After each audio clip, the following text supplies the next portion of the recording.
ఎన్సిడిఈఎక్స్ and Indian metrological department వాళ్ళు ఏంటి first weather derivatives కోసం అని చెప్పేసి మెమొరాండమ్ ఆఫ్ అండర్స్టాండింగ్ అనేది చేసుకోవడం జరిగింది. సో ఈ వెదర్ డెరివేటివ్స్ అంటే ఏంటంటే క్రిటికల్ సర్కమ్స్టాన్సెస్లో ఏదైతే నష్టం జరుగుతుందో ఆ క్రిటికల్ వెదర్ కండిషన్స్ వల్ల రైతులకు కానీ పంటలకు కానీ నష్టం జరిగినప్పుడు ఆ నష్టాన్ని భరించే విధంగా ఈ వెదర్ డెరివేటివ్స్ని రూపొందించడం జరిగింది. సింపుల్గా చెప్పాలి అంటే వెదర్ డెరివేటివ్స్ ఏంటి అంటే ఒక క్యాలామిటీ వచ్చినప్పుడు కానీ ఏదైనా తుఫాన్ వచ్చినప్పుడు కానీ ఎలాంటి అయినా అనర్థాలు జరిగినప్పుడు పంట నష్టం అనేది జరుగుతుంది. దానివల్ల రైతులు వారి యొక్క లాభాన్ని అదేవిధంగా రెవెన్యూని కోల్పోతూ ఉంటారన్నమాట. సో ఏదైతే పంట కోల్పోయినప్పుడు జరిగే నష్టం ఏదైతే ఉంటుందో దాన్ని ఈ డెరివేటివ్స్ ద్వారా బేసిక్గా ఎవరైతే భరిస్తారో అంటే ఈ డెరివేటివ్స్ మేము భరిస్తాము అని ముందుకు వస్తారో వారి యొక్క మనీ ద్వారా ఆ రైతులకి చేకూర్చడం జరుగుతుంది. సో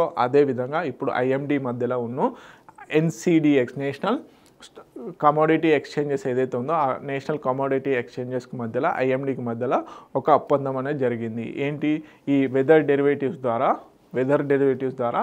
బేసిక్గా నష్టం జరిగినప్పుడు సింపుల్గా రైతులకి ఆ నష్టాన్ని ఇచ్చే విధంగా ఒప్పందం అనేది జరిగింది.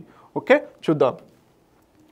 National commodity and derivatives exchange national commodity and derivative exchange ఏదైతే ఉందో partnered with the IMD introduce innovative financial instruments. So ఇవి ఒక ఫైనాన్షియల్ ఇన్స్ట్రుమెంట్స్. సో బేసిక్గా వెదర్ రిలేటెడ్ అన్సర్టనిటీస్ ఏవైతే వస్తాయో వాటి వల్ల ఆ అన్సర్టనిటీస్ వల్ల ఫార్మర్స్కి బిజినెసెస్కి అండ్ ఫైనాన్షియల్ ఇన్స్టిట్యూషన్స్కి నష్టం చేకూరుతుంది. సో ఆ నష్టాన్ని భరించే విధంగా ఈ డెరివేటివ్స్ని క్రియేట్ చేయడం జరిగింది. సో బేసిక్గా ఇదొక financial contract whose value depends on specific weather variables temperature, rainfall, snowfall అదేవిధంగా విండ్ స్పీడ్ పైన బేసిక్గా ఉంటుంది.